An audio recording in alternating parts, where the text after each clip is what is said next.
Hello दोस्तों, good morning. कैसे हैं आप लोग? बढ़िया, गुड। आज हम डिस्कस करने वाले हैं म्यूचुअल फंड्स के बारे में। आप रोज़ ऐड देखते होंगे टीवी पर, रेडियो पर कि म्यूचुअल फंड सही हैं, म्यूचुअल फंड सही हैं। काफ़ी फेमस क्रिकेटर या बॉलीवुड स्टार भी यही ऐड करते हैं कि म्यूचुअल फंड सही है। लेकिन जब भी इन्वेस्टमेंट की बात आती है तो हम सब घबरा जाते हैं कि म्यूचुअल फंड में नहीं कहीं पैसा डूब ना जाए, और हम एफडी, पीपीएफ सब जगह इन्वेस्ट कर देते हैं, लेकिन म्यूचुअल फंड में इन्वेस्ट करने से कतराते हैं। यदि मैं अपने एक्सपीरियंस से बात करूं तो यदि आप एफडी या पीपीएफ वगैरह कहीं भी इन्वेस्ट करते हैं तो आपको 7-8% से ज़्यादा रिटर्न नहीं मिलता है। तो मैं आपको ये कहना चाहता हूं कि यदि आप म्यूचुअल फंड में इन्वेस्ट करें तो यदि बेकार से बेकार म्यूचुअल फंड में भी आप इन्वेस्ट करेंगे तो 10-15 साल में जो आपका एवरेज रिटर्न होगा वो कम से कम 8-10% तो रहेगा ही, जो कि एफडी पीपीएफ सबसे बेटर ही होगा। और यदि आपकी किस्मत अच्छी हुई तो रिटर्न जो है 22-23-25% तक भी जा सकता है। तो मैं ये कहना चाहूँगा कि आप म्यूचुअल फंड से घबराएं नहीं और म्यूचुअल फंड में ज़रूर इन्वेस्ट करें। आप ऐसा कर सकते हैं कि यदि आप 10,000 रुपये लगाना चाहें तो 6,000 रुपये आप म्यूचुअल फंड में लगाइए, 3,000 रुपये आप एफडी में डालिए और 1,000 रुपये पीपीएफ में, या 70-20-10 ऐसा कोई रेशो बना लीजिए जिससे यदि कोई आपको लॉस हो भी तो वो मिनिमल हो और आप हमेशा प्रॉफिट में ही रहें और आपका प्रॉफिट ज़्यादा से ज़्यादा हो। इसके बाद मैं कहना चाहूँगा कि इस वीडियो में हम म्यूचुअल फंड के बारे में सब कुछ डिस्कस करने वाले हैं। एक एक चीज़ हम डिस्कस करेंगे कि म्यूचुअल फंड में जब हम पैसा लगाते हैं तो क्यों लगाते हैं, म्यूचुअल फंड काम कैसे करता है, म्यूचुअल फंड में पैसा क्यों लगाना चाहिए, हमें एसआईपी करना चाहिए या लमसम करना चाहिए इन्वेस्ट। या एक और बात मैं बताना चाहूँगा कि लोगों की सोच है कि म्यूचुअल फंड में जब हम इन्वेस्ट करते हैं तो हम सिर्फ इक्विटी मार्केट की बात करते हैं, लेकिन ऐसा नहीं है। म्यूचुअल फंड के जरिए हम गोल्ड, प्रॉपर्टी, बॉन्ड सब जगह पैसा लगा सकते हैं। अलग अलग तरह के म्यूचुअल फंड होते हैं तो आप सभी जगह पैसा लगा सकते हैं। इसके बाद हम इस वीडियो में ये भी शेयर करेंगे कि कौन कौन से 5-6 ऐसे म्यूचुअल फंड है जिन्होंने बहुत ही अच्छा रिटर्न दिया है। मैं उनके नाम भी आपको इस वीडियो में बताऊंगा, तो इस वीडियो को आप देखते रहिए। इसमें हम ये भी डिस्कस करेंगे कि म्यूचुअल फंड के क्या बेनिफिट हैं, क्या लॉसेस हैं, आपको म्यूचुअल फंड खरीदते समय किन बातों का ध्यान रखना चाहिए, म्यूचुअल फंड कौन कौन से सेक्टर में पैसा लगा सकता है, और आप वो म्यूचुअल फंड सेलेक्ट कर सकते हैं जिन सेक्टर पर आपको विश्वास है कि ये सेक्टर अगले 10 साल में बढ़ने वाला है। जैसे कई बार गवर्नमेंट का मोटिव होता है कि कुछ इंफ्रास्ट्रक्चर वाली कंपनियों को बढ़ावा देना है, तो आपके दिमाग में है कि हम इंफ्रा कंपनियों में लगाना चाहते हैं, तो आप ऐसे म्यूचुअल फंड भी सिलेक्ट कर सकते हैं जो इंफ्रा में पैसे लगाते हैं, ताकि आप जो चाहते हैं वही हो और आपका पैसा वही मार्केट में लगे। दूसरा म्यूचुअल फंड क्या होता है, जैसे मान लीजिए एमआरएफ का जो शेयर है आज की डेट में 1 लाख रुपए का एक शेयर है। तो यदि आप कहते हैं कि 1 लाख रुपए का मैं एक शेयर तो नहीं खरीद सकता, तो लोग क्या करते हैं, 20-30 लोग मिलकर एक म्यूचुअल फंड का या एमआरएफ का शेयर खरीद लेते हैं और उसके जो भी रिटर्न वगैरह होते हैं वो आपस में डिवाइड कर लेते हैं। इसी जो एक काइंड ऑफ जो प्रोसीजर है उसी को म्यूचुअल फंड कहते हैं। हम ये सब आज इस वीडियो में डिटेल्ड में डिस्कस करेंगे।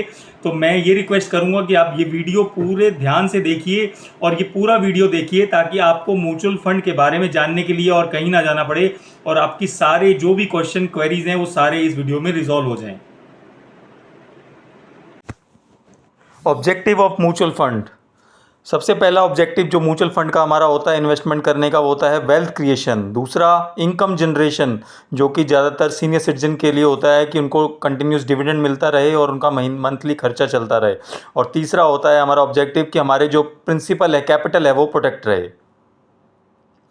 What is mutual fund? एक म्यूचुअल फंड जो है प्रोफेशनली मैनेज्ड इन्वेस्टमेंट स्कीम है जिसे एक एएमसी द्वारा चलाया जाता है। एएमसी क्या होती है? एक एसेट मैनेजमेंट कंपनी होती है जिसमें बहुत सारे एक लोग मिलकर इन्वेस्ट करते हैं और उस इन्वेस्टमेंट को चलाने के लिए एक प्रोफेशनल अपॉइंट किया जाता है जिसको बहुत ज़्यादा एक्सपीरियंस होता है, तो वो उसे अपने एक्सपीरियंस से चलाता है। तो एज एन इन्वेस्टर हमें म्यूचुअल फंड में कुछ नहीं करना होता, हमें किसी भी बैंक या किसी ऐप पर जाकर पैसा डालना है और वो पैसा जब उस कंपनी एएमसी में पहुंचेगा तो वो आगे जाकर जो भी उनका प्रोस्पेक्टस है जिसमें उन्होंने अपने ऑब्जेक्टिव्स डिक्लेयर किए होते हैं कि वो किस कंपनी में इन्वेस्ट करेंगे या किन कंपनियों या किस सेक्टर में इन्वेस्ट करेंगे, उसके हिसाब से वो इन्वेस्ट करते हैं और वही आपके लिए वो पैसा परचेज भी करते हैं और रिडीम भी करते हैं। और किस वैल्यू पे करते हैं? उस वैल्यू को कहा जाता है एनएवी, नेट एसेट वैल्यू। तो NAV जो है वो डेली बेसिस पे फ्लक्चुएट करती है। जैसे ही कोई भी कंपनी का शेयर प्राइस ऊपर जाता है तो आपकी जो म्यूचुअल फंड की NAV होगी यूनिट की वो बढ़ेगी, और जैसे ही जिन कंपनियों में उस म्यूचुअल फंड ने पैसा लगाया है उनकी वैल्यू कम होगी शेयर मार्केट में, उसके हिसाब से आपकी डेली बेसिस पे NAV भी डाउन चली जाएगी। जितने भी म्यूचुअल फंड होते हैं वो SEBI के साथ रजिस्टर्ड होते हैं और उनके लिए बहुत ही स्ट्रिक्ट रेगुलेशंस हैं जिनके अकॉर्डिंग उन्हें काम करना पड़ता है। एक स्टोरी देखिए, मैं आपको समझाता हूँ कि म्यूचुअल फंड से कैसे हम अमीर बन सकते हैं। तो मैंने एक एग्जांपल लिया है, उसे हम पढ़ सकते हैं और कैसे वो आदमी अमीर हुआ था। I am a living example.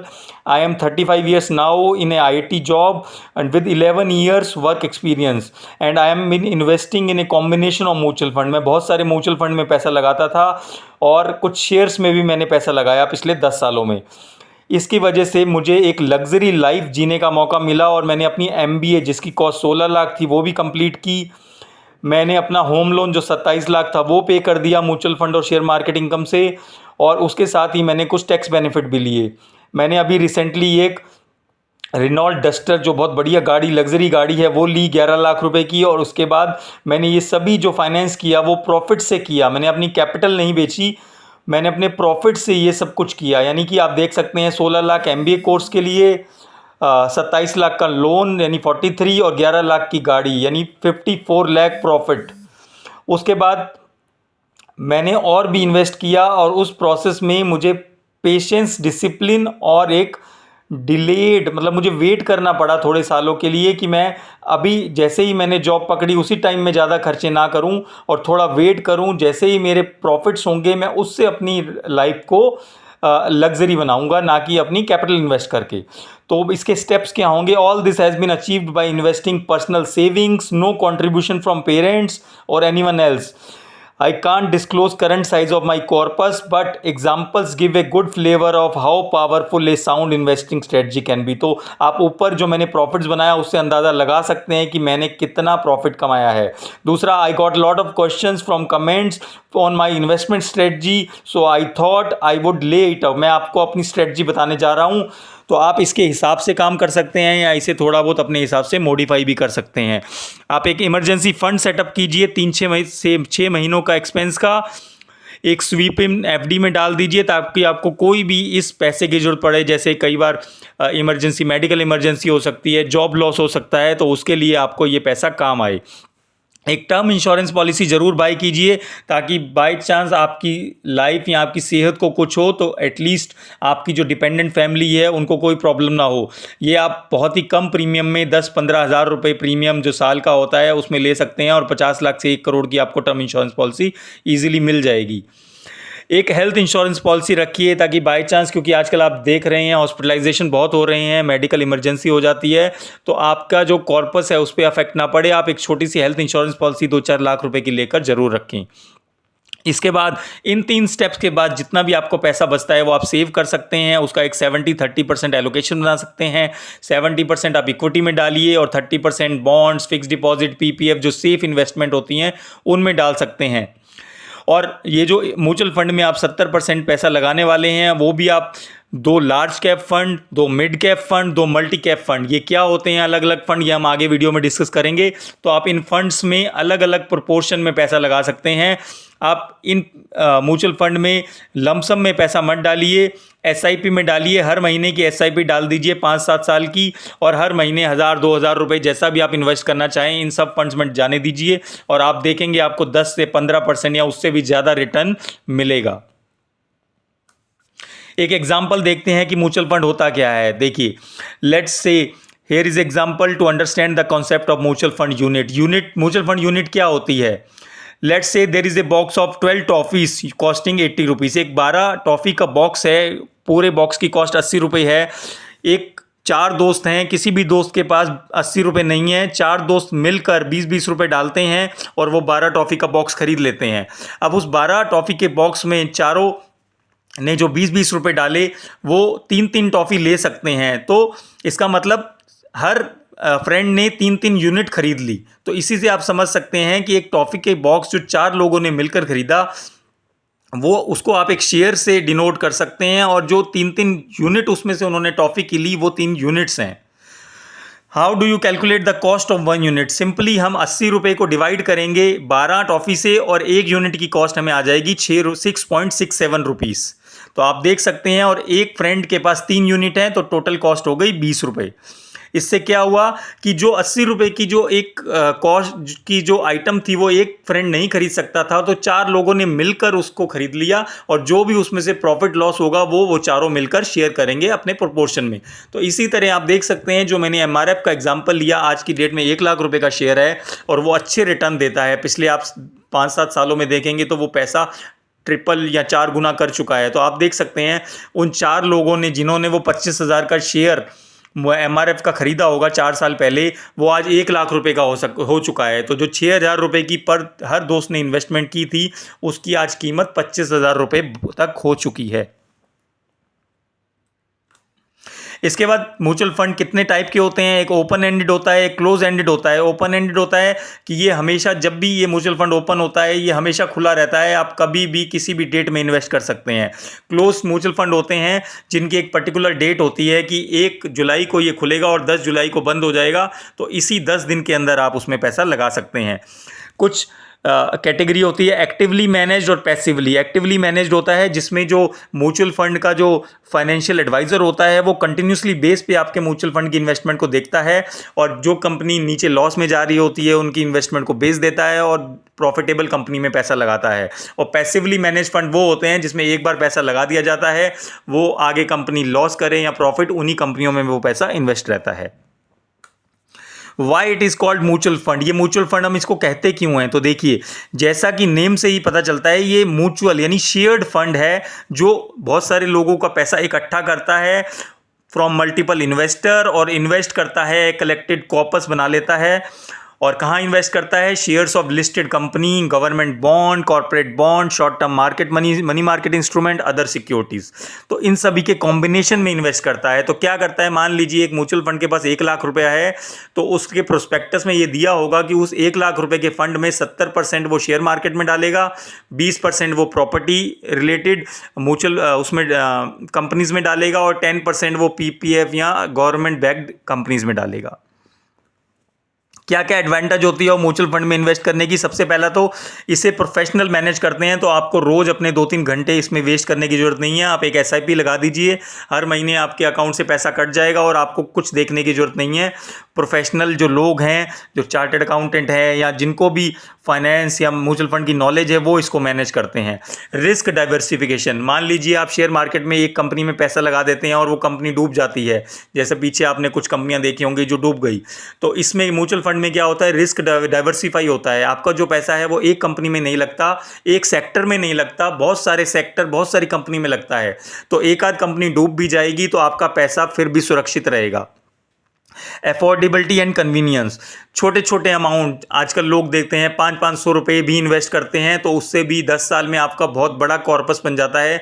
यदि मैं आपको कहूं कि आप 500 रुपये अपने आप इन्वेस्ट कीजिए या किसी प्रोफेशनल को हायर कीजिए, तो आप सोच सकते हैं कोई भी प्रोफेशनल आपके 500 रुपये को इन्वेस्ट करने के लिए तैयार नहीं होगा। वो कहेगा कि मेरे को फीस चाहिए 200 रुपये, तो आप कहेंगे 500 रुपये की इन्वेस्टमेंट में 200 रुपये फीस मैं कैसे दे सकता हूँ। तो इसीलिए छोटी छोटी इन्वेस्टमेंट जो लोग करना चाहते हैं उनके लिए म्यूचुअल फंड बहुत ही यूज़फुल है। लिक्विडिटी, ये बहुत ही लिक्विड होते हैं। मान लीजिए आपको कभी भी पैसे की ज़रूरत है तो आप जस्ट अकाउंट में लॉगिन कीजिए और अपने म्यूचुअल फंड बेच दीजिए, और अगले ही 2-3 दिन में आपको वो पूरा पैसा मिल जाता है। लो कॉस्ट, इसमें क्या होता है, जो प्रोफेशनल मैनेज कर रहे होते हैं वो अपनी सैलरी चार्ज करते हैं और वो खर्चा बहुत ही कम होता है। मान लीजिए 1 लाख करोड़ का अगर म्यूचुअल फंड है तो 1 या 1.5% के करीब उसका खर्चा होता है जो वो आपसे पूरे फंड से चार्ज करते हैं। तो आपको जो वो कॉस्ट पड़ेगी 10-20 हज़ार के ऊपर बहुत ही कम पड़ती है। वेल रेगुलेटेड, म्यूचुअल फंड जो है बहुत ही वेल रेगुलेटेड है, सेबी ने उसे कंट्रोल कर रखा है। बहुत ही स्ट्रिंजेंट गाइडलाइंस हैं जिससे कि आपका पैसा प्रोटेक्ट रहता है। टैक्स बेनिफिट, यदि आप 80C में जो म्यूचुअल फंड एलिजिबल हैं उनमें इन्वेस्ट करते हैं तो आपको 1.5 लाख रुपए जो 80C में डिडक्शन मिलती है वो भी आप क्लेम कर सकते हैं। लेकिन आपको देखना पड़ेगा जिस म्यूचुअल फंड में आप इन्वेस्ट करें वो 80C में कवर्ड होने चाहिए। ईजी टू बाय, सबसे बहुत जो इंपॉर्टेंट पॉइंट है, ये बहुत ही इजी होते हैं बाय करने के लिए। आप कोई भी ऐप डाउनलोड कर सकते हैं, आजकल बहुत सारी ऐप हैं, यहाँ आप अपने बैंक अकाउंट में लॉगिन कर सकते हैं और वहाँ से भी म्यूचुअल फंड बाय कर सकते हैं। आप इसकी SIP लगा सकते हैं किसी भी म्यूचुअल फंड में, हर महीने आपको पैसा कट जाएगा। आपको सिर्फ ये करना है कि उस अकाउंट में पैसे होने चाहिए जिस डेट पर म्यूचुअल फंड की डिडक्शन होनी है। How to buy and sell mutual fund. Investors buy mutual fund from the fund itself. आप या तो डायरेक्टली फंड से बाय कर सकते हैं या उसके ब्रोकर से बाय कर सकते हैं। जो प्राइस आप पे करते हैं वो नेट एसेट वैल्यू होता है, जो हमने ऑलरेडी डिस्कस किया। और इसको जब भी आप खरीदते हैं उसके ऊपर एक छोटा सा परसेंटेज जो एक्सपेंस होता है वो लोड हो जाता है। Mutual fund share are redeemable, कभी भी आप रिडीम कर सकते हैं और पैसा 7 दिन से पहले आपके अकाउंट में क्रेडिट कर दिया जाता है। कभी भी आप किसी भी म्यूचुअल फंड को बाय करें उससे पहले प्रोस्पेक्टस को, जो भी म्यूचुअल फंड बाय कर रहे हैं उसका प्रोस्पेक्टस पूरा पढ़ें कि वो क्या उसका ऑब्जेक्टिव है, कहाँ वो पैसे लगाना चाहता है, कितना रिस्क लेगा, क्या परफॉर्मेंस है पिछले सालों में, कितने % एक्सपेंस रेशो है। जितने % एक्सपेंस रेशो कम होगा उतना फ़ायदा आपको होगा। Why invest in mutual fund. अब मान लीजिए कि आपकी एज अभी 30 साल है और आपके 2 बच्चे हैं, तो आप अलग अलग गोल बना सकते हैं। जैसे लड़के की पढ़ाई करानी है, लड़की की पढ़ाई करानी है, लड़की की शादी करनी है, तो आप इन 3 गोल्स को लेके चल सकते हैं। उसके बाद रिटायरमेंट के लिए भी आपको फंड चाहिए, तो आप इन चारों गोल्स के लिए एक एक या 2 म्यूचुअल फंड सिलेक्ट कर सकते हैं और उसमें 1000-2000 रुपये का हर महीने का SIP लगा सकते हैं। और देखेंगे आपकी जो भी आपका गोल है उसके हिसाब से आपको जितना फंड चाहिए। मान लीजिए लड़के की शादी के लिए 15 साल बाद आपको 25 लाख रुपए चाहिए, लड़की की शादी के लिए आपको 15 साल बाद 30 लाख रुपए चाहिए, तो आप उसके हिसाब से उतने की SIP तय कर सकते हैं ताकि 15 साल बाद आपको जब वो फंड आप रिडीम कर रहे हैं तो उतना वैल्यू आपको मिले और आपका वो जो ऑब्जेक्टिव है बेटे की पढ़ाई, लड़की की शादी या आपका रिटायरमेंट प्लान, वो उतना पैसा आपको मिल जाए। तो उस हिसाब से आप अलग अलग म्यूचुअल फंड्स में इन्वेस्ट कर सकते हैं और अपने अलग अलग गोल के हिसाब से उसमें इन्वेस्ट कर सकते हैं। Where and how to buy. तो मैं सबसे पहले आपको ये कहना चाहूँगा कि यदि आपने ये YouTube चैनल अभी तक सब्सक्राइब नहीं किया है तो मैंने स्क्रीन पे दिखाया हुआ है, इस इस वीडियो को लाइक करें और YouTube चैनल को सब्सक्राइब करें ताकि आपको ये अच्छे वीडियो और नॉलेजेबल वीडियो डायरेक्ट आप तक पहुंच सकें। तो हम कहाँ ये बाय कर सकते हैं। आप पेटीएम मनी ऐप डाउनलोड कर सकते हैं, ET मनी ऐप कर सकते हैं, ग्रो ऐप है उसको डाउनलोड कर सकते हैं, कोई भी बैंक में लॉगिन कर सकते हैं। आजकल सभी bank, ICICI bank, Kotak bank, सभी ये सुविधा दे रहे हैं कि आप आजकल जो बैंक 3-in-1 अकाउंट ऑफर करते हैं तो उसमें भी आप म्यूचुअल फंड को परचेज कर सकते हैं। वे थोड़ा बहुत एक्सपेंस चार्ज करते हैं, तो आपको उसका एनालाइज करना पड़ेगा कि आप कहां से उसको बाय करना चाहते हैं। कुछ डिसएडवांटेज भी होती है म्यूचुअल फंड की, क्योंकि हर जगह जहाँ पे फ़ायदा होता है वहाँ कुछ नुकसान भी होता है, तो हमें ये देखना पड़ता है। तो देखिए, कुछ म्यूचुअल फंड का जो एक्सपेंस रेशो जो मैंने डिस्कस किया था वो हाई होता है, तो आपको देखना पड़ेगा कि जिस म्यूचुअल फंड की परफॉर्मेंस अच्छी हो और एक्सपेंस रेशो कम हो उसी म्यूचुअल फंड को आप सिलेक्ट करें और इन्वेस्ट करें। Management abuses. कुछ म्यूचुअल फंड ऐसे होते हैं जिनके जो प्रोफेशनल मैनेज कर रहे होते हैं वो अपनी ड्यूटी अच्छे से नहीं निभाते, तो वो भी आपको देखना पड़ेगा कि पिछले सालों का जो उनका ट्रैक रिकॉर्ड है उसे चेक कीजिए और उन्हीं म्यूचुअल फंड में डालिए जहाँ पे प्रोफेशनल अच्छा मैनेज कर रहे हैं। Tax inefficiency. कई जगह आपको कैपिटल गेन टैक्स देना पड़ता है, तो उसका भी आप ध्यान रखें। तो जो भी आप म्यूचुअल फंड सिलेक्ट करें उसका आप ध्यान रखें कि कैपिटल गेन टैक्स से आप कैसे बच सकते हैं। कई जगह जो प्रोफेशनल होते हैं पुअर ट्रेड एग्जीक्यूशन करते हैं, जो कि सेम डे में NAV का जो रेट होता है वो आपको देते हैं और कई बार आपको रेट हाई भी लगा देते हैं। अंडरस्टैंडिंग फीस और एक्सपेंसेस ऑफ म्यूचुअल फंड। तो यहाँ हम डिस्कस करेंगे कि म्यूचुअल फंड के जो एक्सपेंस चार्ज करते हैं, जो मैंने कहा था 1 से 1.5% होते हैं, तो वो आपको कैसे इंपैक्ट करते हैं। As with any business running a mutual fund involve cost expenses, funds pass along this cost to investor. तो जो भी उनका खर्चा होगा वो आप इन्वेस्टर्स को ही पास होगा, जो भी आप फंड लगाएंगे उसमें से वो 1-1.5% काट लिया जाएगा। Fee and expense very, her fund के वो अलग अलग होते हैं। ज़रूरी नहीं है जिस फंड का खर्चा कम हो वो अच्छा परफॉर्म करे, और ये भी ज़रूरी नहीं कि जो फंड ज़्यादा चार्ज करता है एक्सपेंस उसकी परफॉर्मेंस ख़राब हो। तो आपको ये दोनों देखने पड़ेंगे कि जो परफॉर्मेंस अच्छी करता है आप उसी के साथ जाएं, और जो ज़रूरी नहीं कि जो खर्चा कम करता है उसके साथ आप जाएं। Even small difference in fees can mean large difference. तो हम एक एग्जाम्पल के थ्रू समझेंगे। मान लीजिए आपने 10,000 रुपये लगाए एक फंड में और जो 10% एनुअल रिटर्न देता है और एनुअल जो उसके एक्सपेंस है 1.5% है, तो 20 साल के बाद आपको रफली मिलेगा 49,725 रुपीज़। यदि आप एक ऐसे म्यूचुअल फंड में लगाते जिसका एक्सपेंस रेशो 0.5% होता तो आपको 20 साल के बाद 60,858 रुपये मिलते। तो आप देख सकते हैं 1% एक्सपेंस का मतलब, जो डिफरेंस का मतलब है 10,000 से भी ज़्यादा रुपए आपको मिलते अगर आप कम एक्सपेंस वाले रेशो में लगाते। लेकिन जैसा मैंने कहा, जरूरी नहीं कि जो म्यूचुअल फंड कम एक्सपेंस चार्ज करता है वो अच्छा परफॉर्म करेगा। तो आपको इस बात पे ज़रूर ध्यान देना पड़ेगा कि आपको कौन सा म्यूचुअल फंड लेना है। अब देखिए म्यूचुअल फंड की कैटेगरीज कुछ होते हैं। Large cap blue chip funds, दूसरा होता है मिड कैप फंड, तीसरा small cap fund. Large cap fund क्या होते हैं? Large cap fund are the fund that invest primarily in top 100 company. आपने सुना होगा बहुत बड़ी बड़ी कंपनियों के नाम, रिलायंस, इन्फोसिस, ब्रिटानिया, HUL, TCS। ये सब जो कंपनियां हैं जो बहुत बड़ी, जिनकी मार्केट कैप बहुत ज़्यादा है, वो होती हैं लार्ज कैप फंड या ब्लू चिप फंड। तो जो म्यूचुअल फंड होते हैं वो जो बड़ी बड़ी कंपनियां हैं उनमें इन्वेस्ट करते हैं, उन फंड्स को कहा जाता है large cap fund. Large cap fund में इन्वेस्ट करने का फ़ायदा ये होता है कि बहुत ज़्यादा ट्रस्ट होता है, क्योंकि ये 20-25 साल से चल रही हैं और इनके फेल होने का जो खतरा है या डेंजर है वो बहुत कम है, और ये बहुत कम वॉलेटाइल होती हैं, इनका प्राइस स्टेडली अप ही जाता है। तो इसमें जो पैसा लगाता है उनको एक अच्छा रिटर्न मिलता है। सेबी ने मैंडेट किया होता है कि जो भी लार्ज कैप म्यूचुअल फंड हैं वो अपना जो टोटल कॉर्पस है उसका 80% लार्ज कैप कंपनी में लगाएंगे। तो आपको घबराने की जरूरत नहीं। आप ये सोचें कि मैं लार्ज कैप फंड में लगाता हूं, लेकिन अगर वहां का जो प्रोफेशनल है वो मेरा पैसा लार्ज कैप में ना लगाकर स्मॉल कैप में लगा दे या मिड कैप में लगा दे, तो हम कैसे बच सकते हैं? तो आप देख सकते हैं कि सेबी ने मैंडेट किया हुआ है कि लार्ज कैप फंड अपना 80% जो टोटल कॉर्पस है वो लार्ज कैप कंपनी में ही लगाएंगे।